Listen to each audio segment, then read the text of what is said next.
आते हुए दिख रही एक बड़ी खबर, और ये बड़ी खबर जुड़ी हुई विनिवेश से। हमारे संवाददाता चेतन भूटानी हमारे साथ इस वक्त कार्यक्रम में हो रहे हैं शामिल, जिनके पास है ये बड़ी खबर। चेतन, बताइए क्या है खबर, किन शेयरों को लेकर, किन कंपनियों को लेकर है?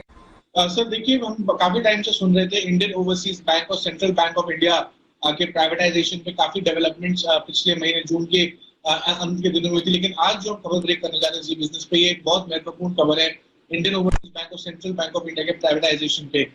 कल शाम को 5:30 बजे लगभग finance minister Nirmala Sitharaman, road transport minister Nitin Gadkari, railway minister Ashwini Vaishnaw और कोल मिनिस्टर भी मिले थे।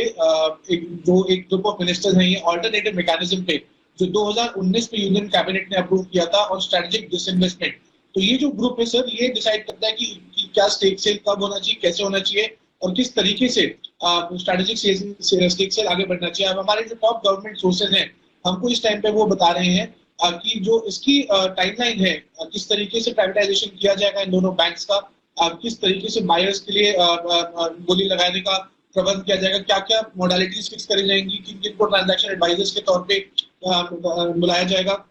उसके चलते काफी ज्यादा टाइमलाइन डिस्कशन हुआ इंडियन ओवरसीज बैंक और सेंट्रल बैंक ऑफ इंडिया के। मेरे सोर्सेज ये भी बता रहे हैं कि शिपिंग कॉर्पोरेशन ऑफ इंडिया के डिसइन्वेस्टमेंट पे भी काफी चर्चा हुई, क्योंकि शिपिंग कॉर्पोरेशन ऑफ इंडिया एक ऐसा कंपनी है डिसइन्वेस्टमेंट में जो काफी टाइम से एक्साइटमेंट बिल्डअप कर रहा था डिसइन्वेस्टमेंट टारगेट्स मीट अप करने के लिए, लेकिन काफी टाइम से वो भी थोड़ा स्लो हो गया, तो उसकी भी चर्चा काफी जोरों शोर से हुई। और थर्डली मेरे सोर्सेज मुझे बता रहे हैं कि क्योंकि एडमिनिस्ट्रेटिव मिनिस्ट्रीज जो है उसमें रेलवेज और कोल भी जो शामिल थी, तो कोल और रेलवे सेक्टर्स के पीएसयूज भी इसमें डिस्कशन में आए, और उसकी भी डिसइन्वेस्टमेंट अगर कुछ पॉसिबिलिटी फ्यूचर में हो सकती है या फिर नहीं हो सकती, तो उस पर भी एक रफ चर्चा करी गई। लेकिन डेफिनेटली आने वाले समय में हम देख सकते हैं कि Indian Overseas bank, central Bank of India के प्राइवेटाइजेशन पे सरकार ऐलान कुछ कर सकती है, या फिर उसके लिए कोई बड़ा कदम और उठा सकती है। तो चेतन, जो आप एक्सक्लूसिव खबर दे रहे हैं उसमें एक दो सवाल मेरे जो निकल कर आ रहे हैं, मैं एक एक करके आपसे पूछता हूँ। पहली चीज तो ये कि क्या इस बैठक के बाद अब ये मान लिया जाए कि जो 3 या 4 बैंकों के नाम चल रहे थे कि उनमें से 2 बैंक सरकार निजीकरण करेगी, करेक्ट, प्राइवेटाइज करेगी, तो उन 2 बैंकों को लेकर हमेशा अंदाज थे, और उस अंदाज में 2 बैंकों के नाम सबसे आगे आते थे, सेंट्रल बैंक और आईओबी। तो पहला सवाल तो मेरा ये कि क्या अब ये मान लिया जाए कि सेंट्रल बैंक और आईओबी ही वो 2 सरकारी बैंक ऐसे हैं जो प्राइवेटाइज किए जाएंगे, ये पक्का है? सर लगभग पक्का है, क्योंकि जब ये ऑल्टरनेटिव मैकेनिज्म मिलता है, वो एक सेमीफाइनल स्टेप होता है यूनियन कैबिनेट पे जाने का। क्योंकि मैं 2 मिनट में फटाफट अपने दर्शकों को बता दूं, तो होता क्या है कि कोर ग्रुप ऑफ सेक्रेटरीज सबसे पहले मिलते हैं डिसाइड करने के लिए, नीति आयोग के रिकमेंडेशंस को लेते हैं। दूसरा स्टेप जो सेमीफाइनल स्टेप होता है सर, वो होता है ऑल्टरनेटिव मैकेनिज्म का मिलना। ऑल्टरनेटिव मैकेनिज्म जब उसमें मोहर लगा देते हैं, तो वो यूनियन कैबिनेट के अप्रूवल के लिए जाता है। तो हम ये समझ सकते हैं कि इंडियन ओवरसीज बैंक और सेंट्रल बैंक ऑफ इंडिया लगभग नाम फाइनलाइज कर दिए गए हैं, और उसमें डिस्कशन हुई है। तो मुझे तो यही लगता है फिलहाल के लिए, और मेरे सोर्सेज भी ये बता रहे हैं कि इन दोनों नाम पे बहुत जल्द लग सकती है।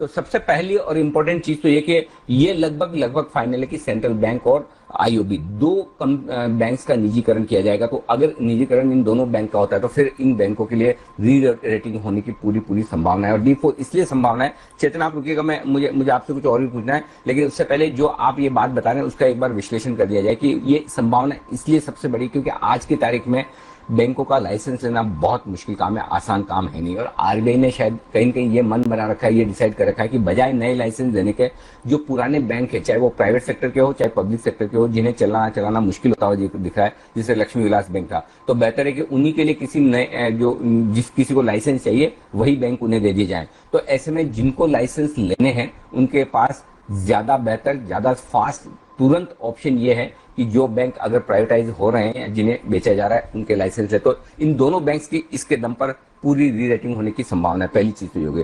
अब दूसरी बात है, जो कल मीटिंग हुई, इस मीटिंग में क्या खास बात हुई है? चूंकि आप कह रहे हैं कि काफी बड़े मिनिस्टर थे, वित्त मंत्री खुद थी, नितिन गडकरी साहब थे, रेलवे मिनिस्टर थे, कोयला मिनिस्टर थे, तो इसको लेकर क्या खास चर्चा हुई है कि क्या आगे स्ट्रेटेजी है इस दोनों बैंक को लेकर?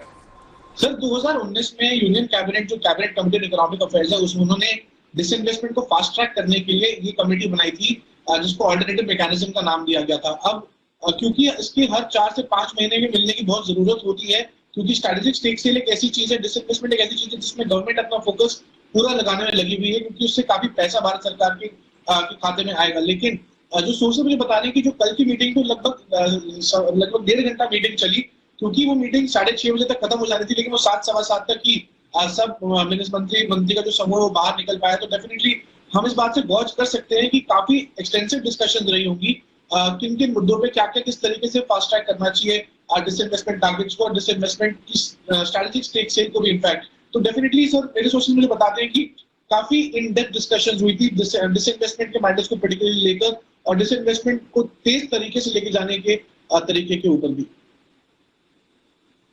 इसके साथ ही शिपिंग कॉर्पोरेशन का भी आपने जिक्र किया, शिपिंग कॉर्पोरेशन के लिए क्या डेवलपमेंट हो रहे हैं, जरा ये भी बताइए। सर दरअसल बात ये होती है कि काफी पीएसयू आइटम्स डिस्कस किए जाते हैं, लेकिन कुछ आइटम्स में क्या क्या कमेंट्स होते हैं वो हमको नहीं पता चल पाता, क्योंकि काफी इंटरनल होते हैं, कुछ सोर्सेज उसको बताने से हिचकिचाते हैं। लेकिन मुझे डेफिनेटली बताया गया कि शिपिंग कॉर्पोरेशन ऑफ इंडिया पे काफी कंसर्न एक्सप्रेस किया गया था, क्योंकि उसके डिसइन्वेस्टमेंट में जैसे मैंने पहले बताया काफी एक्साइटमेंट थी डिसइन्वेस्टमेंट को लेकर, लेकिन थोड़ा रिस्पॉन्स या फिर थोड़ा सा प्रतिक्रिया स्लो हो रही है। तो उसमें भी एक चर्चा उठी कि इसको एक्सपेडाइट करने के लिए भी शिपिंग मिनिस्ट्री के साथ कुछ मीटिंग्स करी जाए। डीपम को भी इनफैक्ट कुछ आदेश दिए गए थे, जो कि अभी हमको ऑफिशियली नहीं पता है, लेकिन शिपिंग कॉर्पोरेशन को भी भारत सरकार का फोकस जारी है।